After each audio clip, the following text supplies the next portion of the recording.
2026 पहिला श्रावणी सोमवार यावेळेस जे योग जुळून आलेले आहेत त्या दिवशी नागपंचमी आणि श्रावणी सोमवार जुळून आल्यामुळं आपण पूजा कशी करायची, व्रत कसं करायचं याविषयीची माहिती मी तुम्हाला या व्हिडिओमध्ये देणार आहे.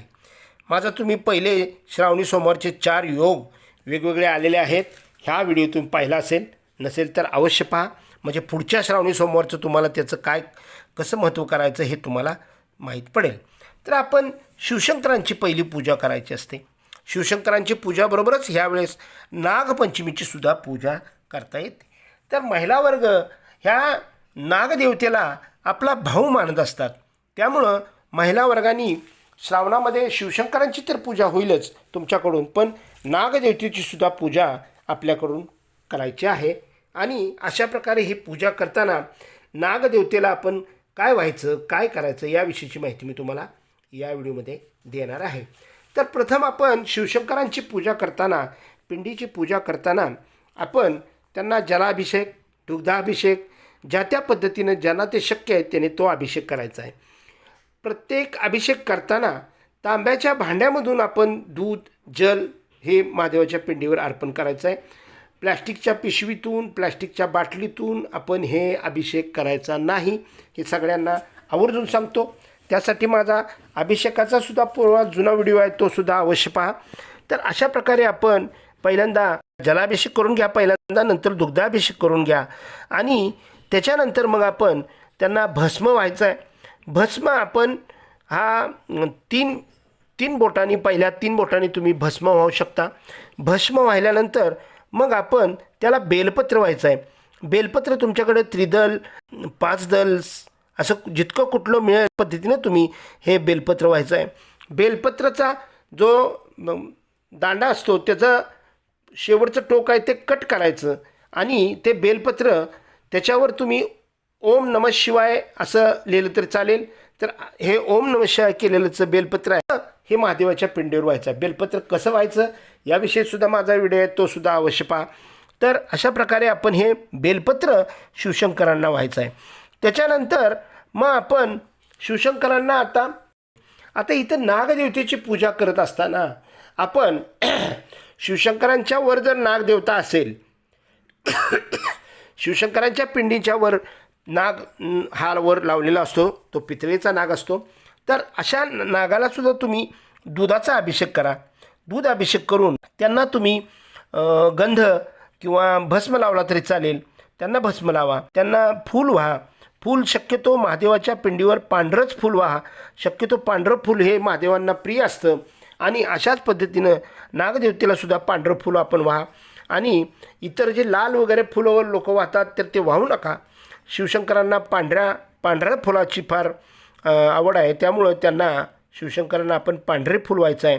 आणि बेल फूल वाहिल्यानंतर मग आपण आपल्याकडे जर अवेलेबल असेल तर धोत्र्याचं धोत्रा फळ आपल्याकडे अवेलेबल असेल तर धोत्र्याचं फळ व्हायचं आहे.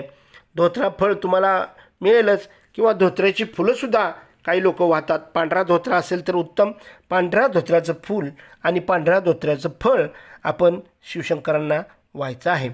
आता नागदेवतेची पूजा करत असताना नागदेवतेला सगळ्यात प्रिय आहेत म्हणजे त्या लाह्या, ज्वारीच्या लाह्या. तर ज्वारीच्या लाह्या आणि दूध आपण नागदेवतेला नैवेद्य म्हणून दाखवायचं आहे आणि नागदेवतेला त्या लाह्या आपण अर्पण करायच्या असतात. तर अशा प्रकारे आपण ह्या नागदेवता सेपरेट असेल तर लाह्या द्या. पिंडीवरच्या नागदेवतेला लाह्या वर ठेवू नका, एका बाजूला ठेवा. कारण उपवास, शिवशंकरांची पूजा करताना त्यांना उपवासाचे पदार्थ आपण दाखवायचे आहेत, त्यांना हे निवेद्य दाखवायचं नाही. आणि ज्वारीच्या लाह्या असल्यामुळं त्या लाह्या त्यांना चालणार नाहीत. त्यामुळं आपण शिवशंकरांना हे उपवासाच्या पदार्थाचा नैवेद्य दाखवायचा आणि नागदेवतेला लाह्या आणि दूध याचा नैवेद्य दाखवायचा आहे. लाह्या ह्या पिंडीवर पडू नयेत याची दक्षता घ्या आणि एका बाजूला लाह्या ठेवल्या तरी चालतील आणि दूध मात्र तुम्ही पिंडीवर आणि नागदेवतेला वाहिले तरीसुद्धा चालेल. तर अशा प्रकारची ही वेगळ्या पद्धतीची पूजा आपल्याला करण्याचा योग आलेला आहे. तर सगळ्यात महत्त्वाचं ह्यावेळेस जे शिवमूठ आहे हे तांदूळ आहे. तर अखंड तांदूळ घ्या, पांढरे शुभ्र तांदूळ असावेत. शिवशंकरांना लाल केलेले तांदूळ चालत नाहीत, त्यामुळं पांढरे तांदूळ घ्यायचे. ते 1.25 मूठ घ्यायचं आहे. पहिली मूठ भरून घ्या, अंगठा वरच्या बाजूला ठेवा आणि शिवमूठ आपण शिवशंकरांच्या पिंडीवर हळूहळू सोडत ओम नमः शिवाय असा आपण मंत्र म्हणायचा आहे. हळूहळू ती शिवमूठ शिवशंकरांच्या पिंडीवर सोडायचे. पटभर तांदूळ घेऊन तुम्ही ते थोडं थोडं थोडं सोडा. अशा प्रकारे 1.25 मूठ आपण शिवशंकरांच्या वर हे शिवमूठ सोडायचे आहे. ओम नमः शिवाय म्हणत आपण हे करायचं असतं. विवाहित स्त्रियांनी सुद्धा हे करताना आपल्या सासरच्या मंडळीचे सगळ्यांची आयुष्य चांगले आरोग्य ऐश्वर प्राप्त व्हावं म्हणून त्यांनी हे शिवशंकरांना शिवमूठ व्हायचे आहे. आणि आपला भाऊ हा नाग, आज नागपंचमीचा योग आहे म्हणून त्यांना लाह्या आणि दूध आपण त्यांना व्हायचं आहे. फक्त लाह्या, जर पिंडीवरचा नाग पूजत असाल तर लाह्या पिंडीवर पडून देऊ नका. हाच सगळ्यात मोठा म्हणजे विशेष काळजी घ्या. त्यानंतर कर्पूर आरती आपण करून घ्यायची आहे. कर्पूर आरती हे कापूर लावून, भीमसेनी कापूर तुम्ही वापरा. सनातनचा भीमसेनी कापूर येतो तर तो अगदी उत्कृष्ट आहे. तर सनातनचा भीमसेनी कापूर वापरून आपण शिवशंकरांची आरती करून घ्यायची. नैवेद्य म्हणून आपण काय करणार, तर नैवेद्य म्हणून त्यांना उपवासाचे पदार्थ, शिवशंकरांचा उपवासाचे पदार्थ आपण त्यांना नैवेद्य म्हणून द्यायचा. किंवा एखादं फळ म्हणून आपण कोणतंही असू द्या, केळ असू द्या, सफरचंद असू द्या, ते आपण फळ म्हणून आपण त्यांचा नैवेद्य आपण दाखवायचा आहे. आणि अशा प्रकारे आपण ह्या श्रावणी सोमवारमध्ये नागदेवता आणि शिवशंकरांची पूजा करून नागदेवता बंधू म्हणून आणि शिवशंकर हे आपले पालन करत आहेत, तर त्या पालनकर्त्या शिवशंकरांना आपण प्रसन्न करून घ्या. तर दुसरा जो पुढचा व्हिडिओ आपला असणार आहे श्रावणातला दुसरा सोमवार.